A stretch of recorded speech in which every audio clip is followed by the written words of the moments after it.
Welcome to Alzheimer's Los Angeles. This video is being provided to help you learn about Alzheimer's and other dementias and how you can support and care for someone who may be living with the disease. Alzheimer's Los Angeles has many programs and services, including support groups, our helpline, and expert counselors who are there to guide and provide you with resources and information and to be a helping hand along the way. In our presentation today, we'll answer some of the most important questions you may have, like, what is the difference between normal aging, dementia, and Alzheimer's disease? How can I lower my risk for memory problems? When should I have my doctor evaluate my memory changes? And most importantly, where do I go for help? You might wonder if it's normal to forget things once in a while. Sure, we all forget where we left our keys or why we went into the kitchen, and this happens on occasion, right? Well, it's good to know that as we age, it sometimes takes our brain a little longer to find information. You might notice as we age, we just can't run as fast as we used to when we were younger, but we may still be able to run. It's the same with processing information. It may still be there, but it just takes us a little longer to find it. The question we might ask ourselves about the changes we notice in a person who is aging is, what is age-related and normal versus what could be related to more serious brain changes? As we age, our thinking, like everything else, may get a bit slower. Normal brain changes mean that it may take us a little longer to remember things, but our intelligence remains the same as we age.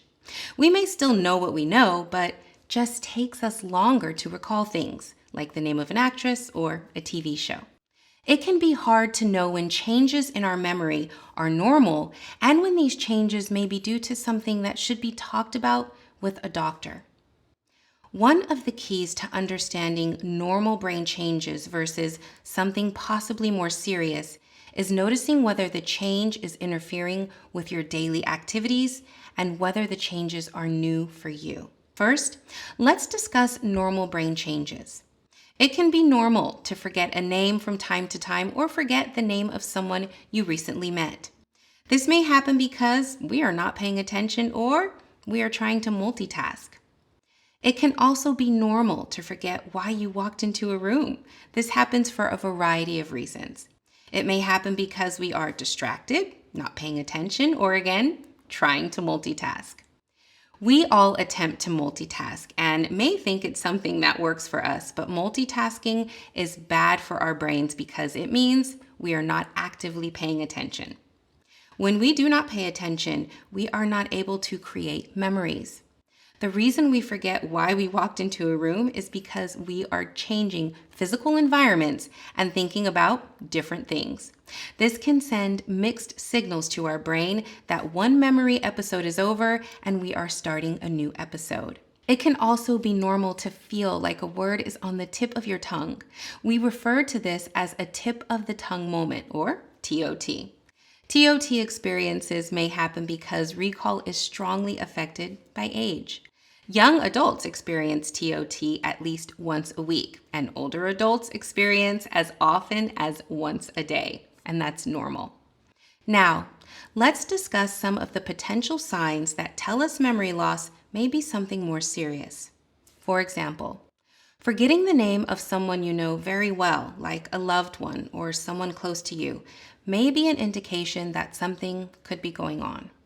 This does not mean it's a sign of Alzheimer's or another dementia. However, we need to be mindful of what we are experiencing and going through so we can address our concerns and get support as needed.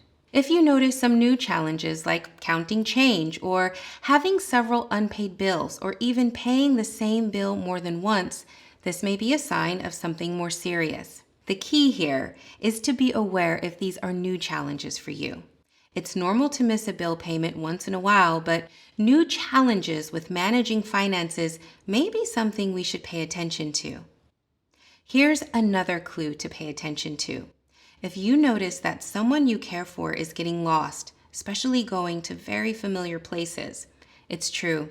We all get lost occasionally, especially if we are not paying attention or if we are distracted. However, if you have been going to the same grocery store for the past 20 years and all of a sudden you are getting lost and unable to navigate your way around, it may be a sign that something more serious may be going on. If any of these changes are concerning you or people close to you, it's important to talk to a doctor. Coming up, we'll talk more about how to prepare for a doctor's visit and what to expect. There are many things that can affect our memory, and in many cases, it may not be Alzheimer's. And the good news is that for a small number of people, it may be reversible. Here's some examples of causes of memory problems that may be reversible. If you have an acute illness, then you suddenly develop memory loss and it only lasts a short time, often only a few days or weeks. Some examples of common acute illnesses are the common cold, COVID-19, breaking a bone, bronchitis, an asthma attack, flu, a heart attack, and pneumonia. These acute illnesses may possibly cause temporary changes in thinking and learning skills. It's important to know what is causing these changes in order to address it early on. There are some medications that may cause issues. Some medications, whether over the counter or prescription, may have side effects that include affecting memory and/or thinking skills. There are some medications that may also interact with each other. For example, if you are taking several medications at the same time, it may cause changes in memory and/or cognition. Certain vitamin deficiencies, such as vitamin B12 deficiency, can lead to neurological problems. Vitamin B12 is necessary for healthy brain function, and deficiency of vitamin B12 can lead to confusion and forgetfulness. It's critical to be proactive and seek professional help if you or someone you care for notices changes in your thinking or memory. Be clear with your doctor about when these changes started. Keep a log or journal so you can talk to your doctor about when it began and how frequent the symptoms are. Tell your doctor about the person's level of function now, compared to their normal abilities before noticing symptoms, and how it has changed. Changes with a sudden start often indicate treatable conditions. That said, even changes with a gradual start can be treatable and reversible. It is important to find out. Only your doctor can diagnose these conditions and help you assess the symptoms. Now that we have reviewed the types of memory problems that are reversible, let's look at the condition that is not reversible. Let's start with asking the question, so what is dementia? Dementia is a general term for a set of symptoms caused by a number of diseases and conditions that affect the brain. Dementia is the umbrella term. The symptoms these conditions may cause include thinking and memory. You can see the other conditions like Alzheimer's that can cause dementia. Other common causes of dementia are vascular dementia, Huntington's disease, Parkinson's disease, or reversible forms of dementia.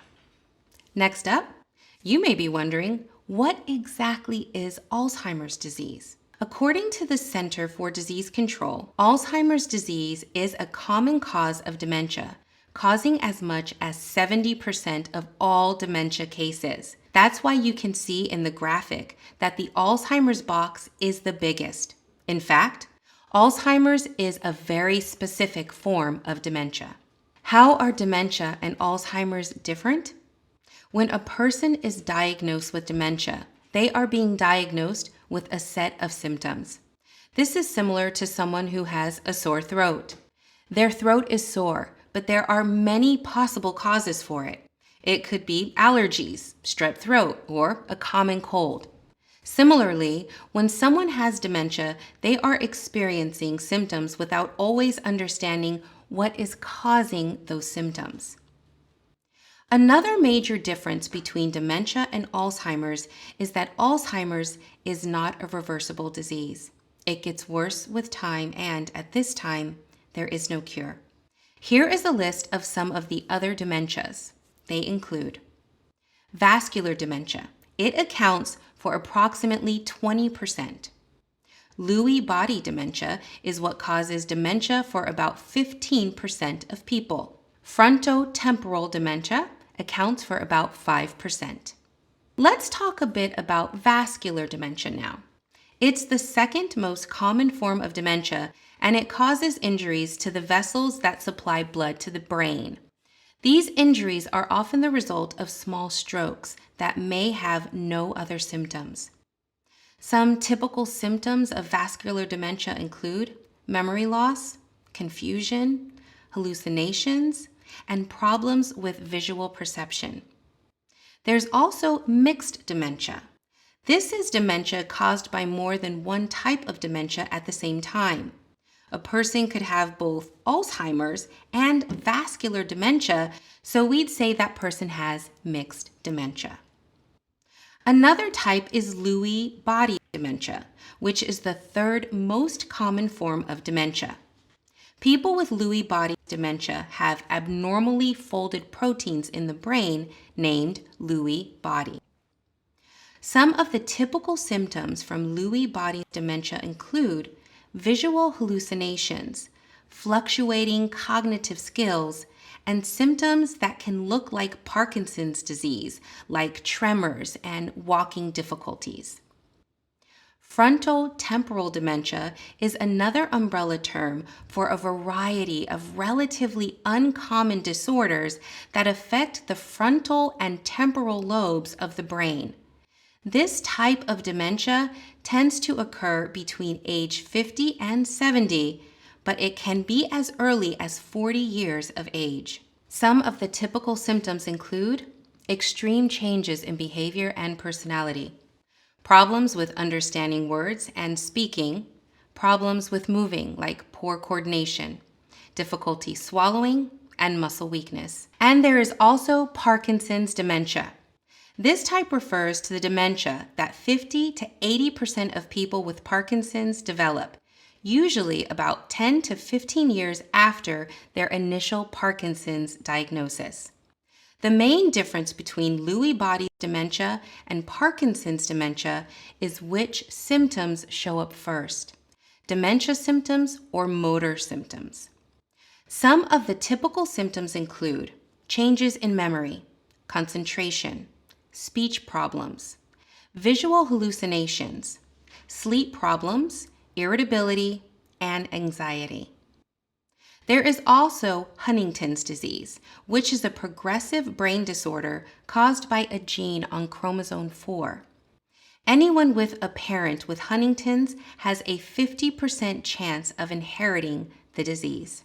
Typical symptoms for Huntington's disease are uncontrolled movement of the arms, legs, head, face, and upper body, problems with thinking and reasoning, concentration, issues with judgment, and issues related to the ability to plan and organize, as well as possible mood changes that include depression, anxiety, and anger. Now, let's take some time to dig deeper with more information about Alzheimer's because it is the most common type of dementia. Let's start with taking a good look at the brain.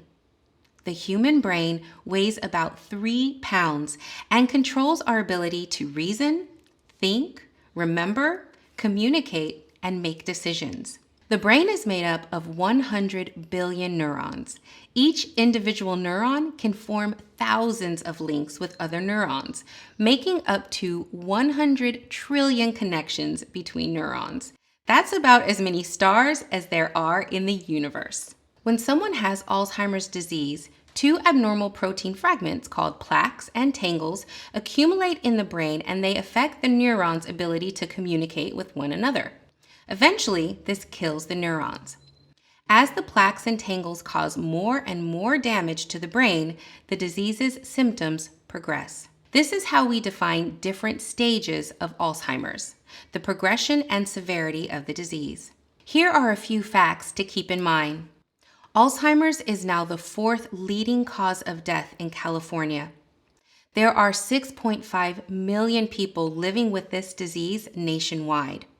An estimated 6.5 million Americans aged 65 and older are living with Alzheimer's disease.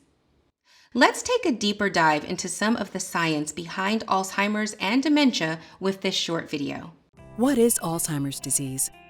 Alzheimer's is a progressive brain disease that slowly destroys memory and thinking skills, and eventually the ability to even carry out everyday tasks. An estimated 6.7 million Americans aged 65 and older are living with Alzheimer's dementia today. Although treatment can help manage symptoms, and for some people, potentially slow it down, there is no cure. But every day, researchers are working hard to develop treatments that will do more than what's available today. Alzheimer's disease develops gradually, and its onset may not be obvious at first. But the damage to the brain begins years before symptoms occur. Let's explore what happens in the brain of a person with Alzheimer's.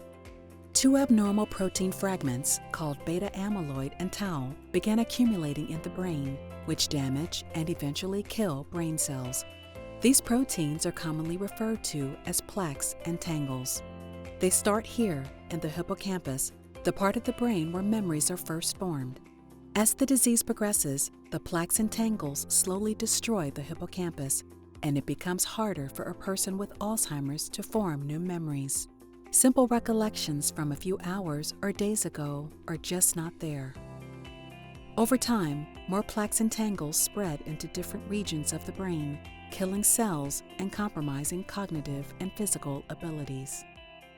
The damage caused by the spreading of the disease results in different symptoms. We use these symptoms to define the different stages of the disease. Eventually, the damage spreads here to this region of the brain, the temporal lobe, where language is processed. When that happens, it gets harder to find the right words or follow a conversation. Next, as the disease progresses, it affects the front of the brain where logical thinking takes place, making it difficult to plan, problem solve, and make decisions. Slowly, it moves to the part of the brain where emotions are formed. When this happens, the person with Alzheimer's gradually loses control over their moods and feelings, and their personality can change. In the later stages, the disease moves on to the areas of the brain that make sense of the world around us, including what we see, hear, and smell. In this stage, Alzheimer's can affect a person's senses and can even cause hallucinations. Eventually, the plaques and tangles cause significant damage throughout the brain as they spread and erase a person's oldest and most precious memories. Finally, the disease impacts a person's balance and coordination. And in the very last stage, it destroys the part of the brain that regulates the lungs and breathing. And then, eventually, it also affects the heart's ability to function. The progression from mild forgetting to death is slow and takes place over time, an average of about 8 to 10 years. Although there's currently no cure for Alzheimer's, there is reason to hope. There are many promising developments on the horizon as breakthrough drugs and treatments are tested and become available. Meanwhile, information, programs, services, and resources are available for families, caregivers, and people living with Alzheimer's.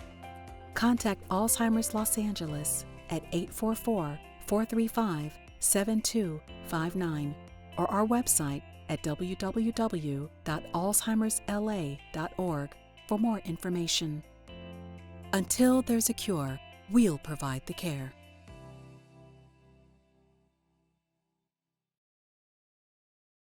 Let's shift now to discussing the warning signs and what may be a good indication that you should make an appointment with your doctor.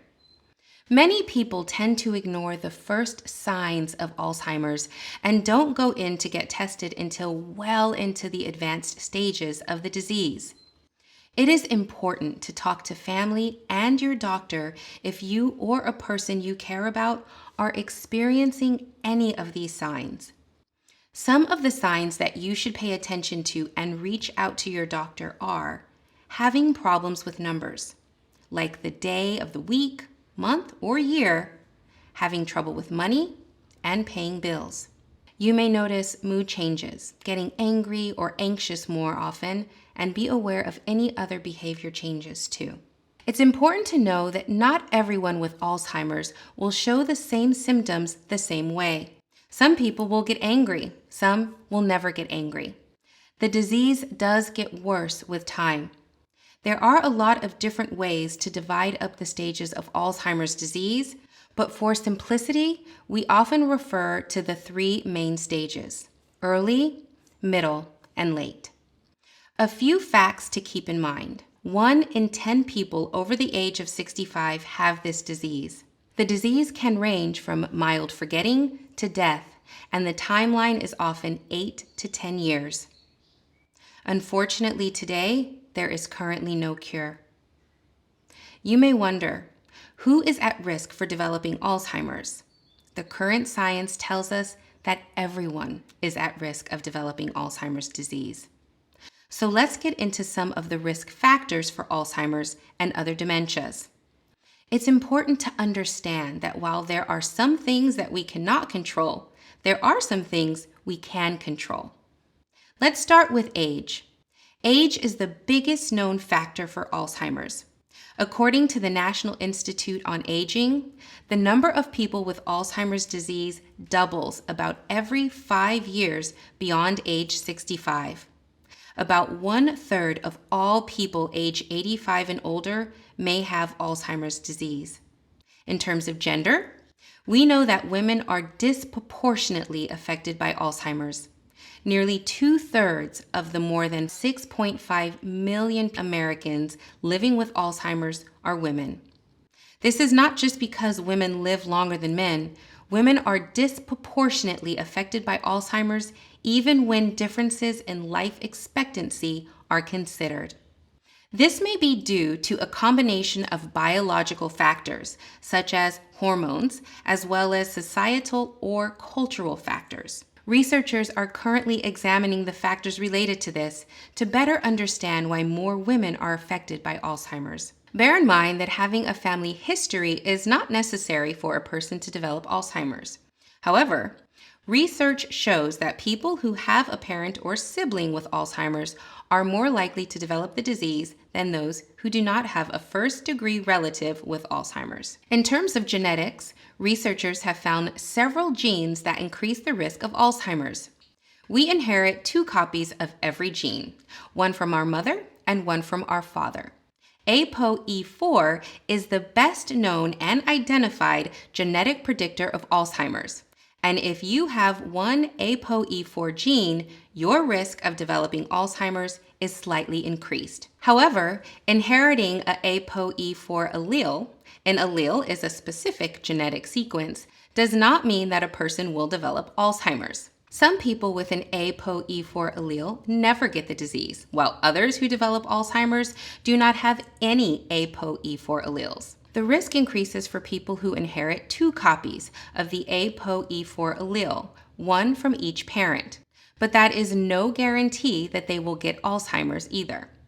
If you are interested in learning more about ApoE4 and your risk of developing Alzheimer's, it is recommended that you talk to your doctor or a genetic counselor. Now, let's review some risk factors that we do have some control over. When it comes to head injuries, we know from research that traumatic brain injury increases risk for Alzheimer's disease. You can protect your brain by wearing a seatbelt, wearing a helmet, and safeguarding your house to reduce the risk of falls, high blood pressure, and diabetes. Additionally, we know that there is a strong connection between brain health and heart health. When it comes to heart health, hypertension and stroke may increase risk for Alzheimer's and other dementias. Also, it has been known for many years that type 2 diabetes increases your risk for stroke and heart disease. More recent studies have shown that diabetes may also increase risk of dementia. It's important for each person to know their numbers, like blood pressure, cholesterol, or blood sugar. Managing medical conditions and following your doctor's orders can help lower your risk for developing dementia. We also know that there is a connection between depression and the risk for Alzheimer's. Studies have found that people who have depression later in life have an increased risk of developing dementia. With therapy and/or medication, this can be controlled. Stress plays a role in risk. Too much stress can make memory problems worse, shrink the brain, and shrink the hippocampus, the part of the brain that is the memory center. You can take action to help control your level of stress every day. Lifestyle habits. This is big and something we can all make changes to. Lifestyle habits such as smoking and drinking alcohol may increase risk for Alzheimer's. Research has shown that people who smoke a pack of cigarettes or more a day or drink more than 2 alcoholic drinks a day have an increased risk for developing Alzheimer's disease and vascular dementia earlier in life, especially for men. And we are learning more and more about the connection between hearing and vision loss also increasing a person's risk for Alzheimer's too. We know that hearing loss may lead to social isolation and depression, and this in turn can be a risk factor for cognitive impairment. If you are concerned about your hearing or vision, screenings are available and help to detect any issues early on. Be sure to talk to your doctor about what is appropriate for you or for a person you care about. Unfortunately, there is currently nothing that can prevent Alzheimer's and other dementias.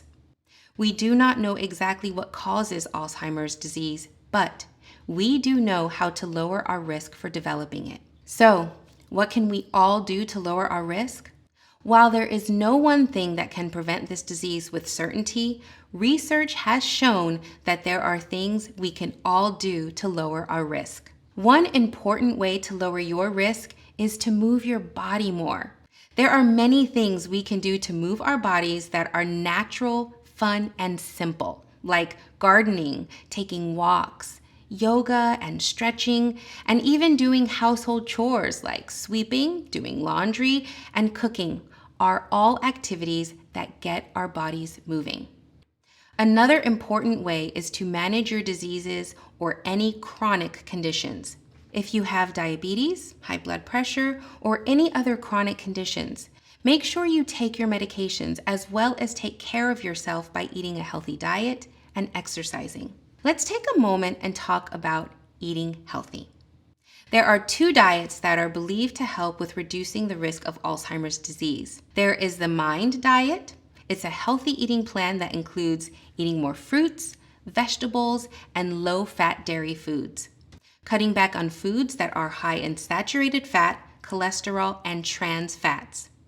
Eating more whole grain foods, fish, poultry, and nuts. Limiting salt, sweets, sugary drinks, and red meats. This is another healthy eating plan you might consider, the Mediterranean diet. With the Mediterranean diet, you primarily eat plant-based foods, such as fruits and vegetables, whole grains, legumes, and nuts.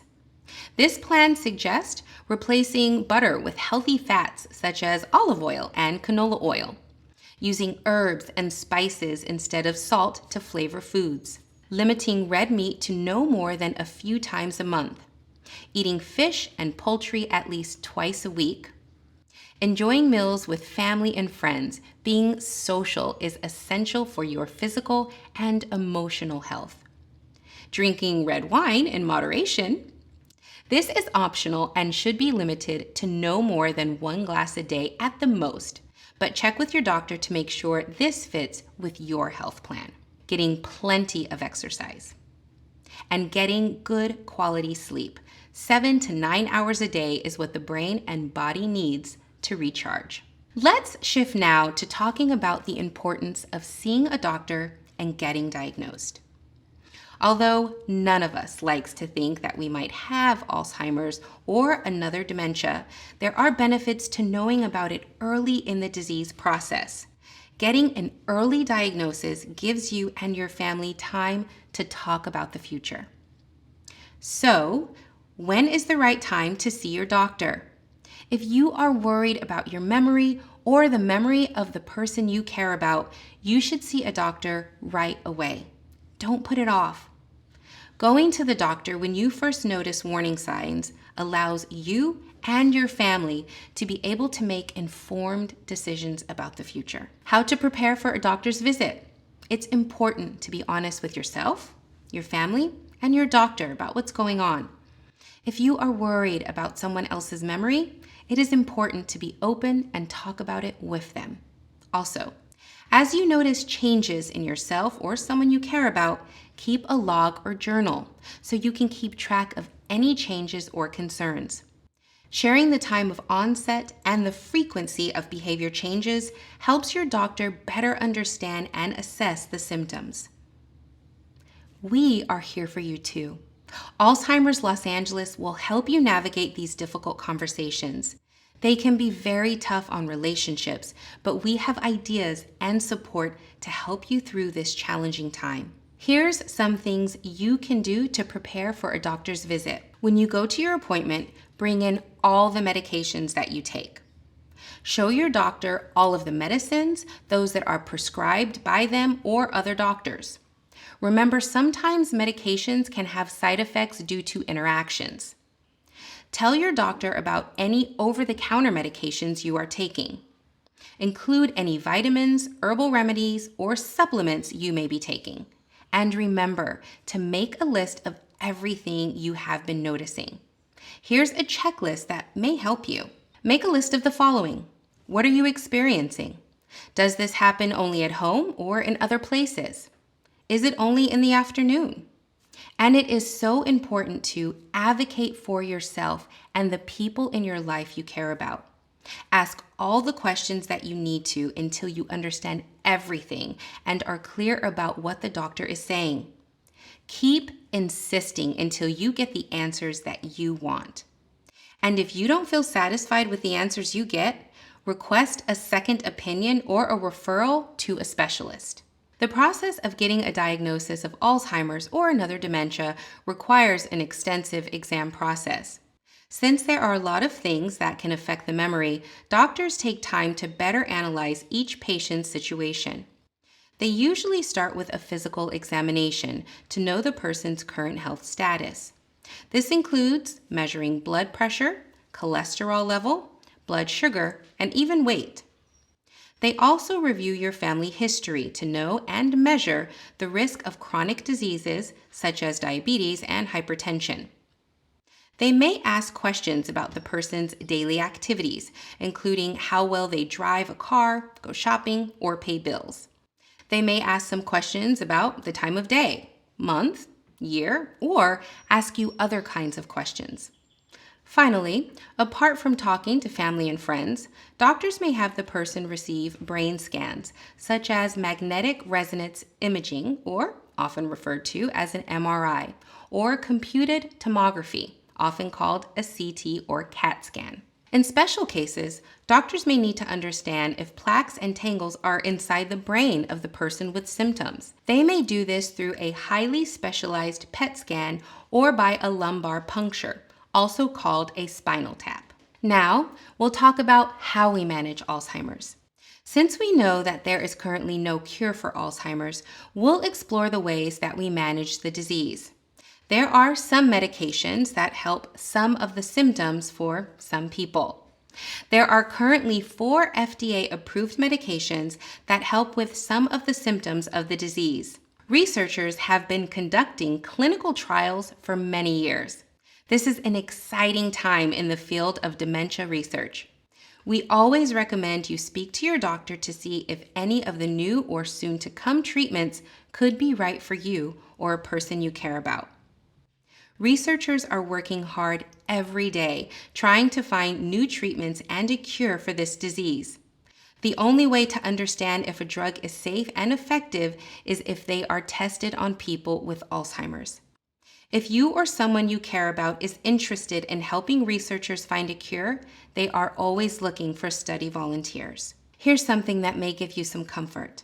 There are many studies that demonstrate a very effective, non-medication approach to handling the challenging behaviors that can accompany the middle stages of the disease. Alzheimer's Los Angeles offers training to caregivers who are interested in learning about approaches like IDEA, which we cover in our video on behaviors. To help better manage behaviors like getting lost, agitation, and anger, frustration, and hallucinations, we recommend watching that video next if you haven't already. If you are interested in joining an in-person or Zoom program instead, please contact Alzheimer's Los Angeles. Although some people are relieved to find out what has been causing their problems, many people tell us about the overwhelming feeling they have after a diagnosis is, now what do I do? If you or someone you care about is diagnosed with Alzheimer's, it's important to explore your options. After a diagnosis, it is important to talk as a family about the future. An important conversation may include talking about future living arrangements. Will someone move in with you, or at what point would you consider an assisted living facility? There are so many decisions to make, so take it one step at a time and know that the earlier you get your diagnosis, the more options you'll have. Here are some things to consider. Designate someone to be in charge of the bills and financial decisions. It is important to talk about the different challenges you face now and might face in the future. Include your friends, family, and close community in the conversation. You might be surprised by how many people in your life want to help. Consider joining a support group, whether you're the person with the disease or are caring for someone with dementia. Support groups are one of the most popular services offered by Alzheimer's Los Angeles, and many people tell us that the first time they knew they weren't alone in this journey was during a support group meeting. Be sure to take time to consider your feelings. In order to deal with all you are facing, know that it's okay to feel whatever you feel. Some people may feel sad or upset, while others feel relieved to be able to put a name to what they have been experiencing. You want to be helpful and supportive if you're caring for a person with Alzheimer's or another dementia. Taking care of yourself is essential to being there for someone else. When caring for another person, taking care of yourself is one of the most important things you can do. Remember to make time for yourself. It's important to still do the things you enjoy and spend time with friends or family. You will need to take breaks from caregiving. It's good for you and the person you are caring for to have some time apart occasionally. Remember to take care of your own health too. Eat healthy foods, exercise, keep up with your regular visits with the doctor. And as soon as you are able to, it is important to talk about the plans for the future. Getting things in order will give you more time to enjoy the present. Celebrate all the good things that happen every day. Some important things we advise are getting a power of attorney so it's clear who will make decisions for you when you can't do it for yourself. Alzheimer's Los Angeles can provide you with referrals to elder law and other experts. Review and make sure to get your financials in order. Discuss living arrangements and end-of-life preferences. Contact Alzheimer's Los Angeles whenever you want. We know this can be an overwhelming time, and we are here to help. For more information on anything in this please call our helpline at 844-435-7259. That's 844-HELP-ALZ. Or visit our website to find more resources. You can also connect with us on social media. We really hope you found this session helpful and you continue to learn more about the challenges you may face and how you can better manage some of those challenges. Coming up in the next few sessions, we continue with more tips and information about communication, behaviors, and how to make your home safe. There are 4 sessions in this series. We encourage you to watch the entire series and get a comprehensive understanding of the disease and become the best possible caregiver for a person with Alzheimer's or another dementia. We are happy to be here for you and to give you all the information and support that you need to be more confident and more empowered as you care for someone with a disease.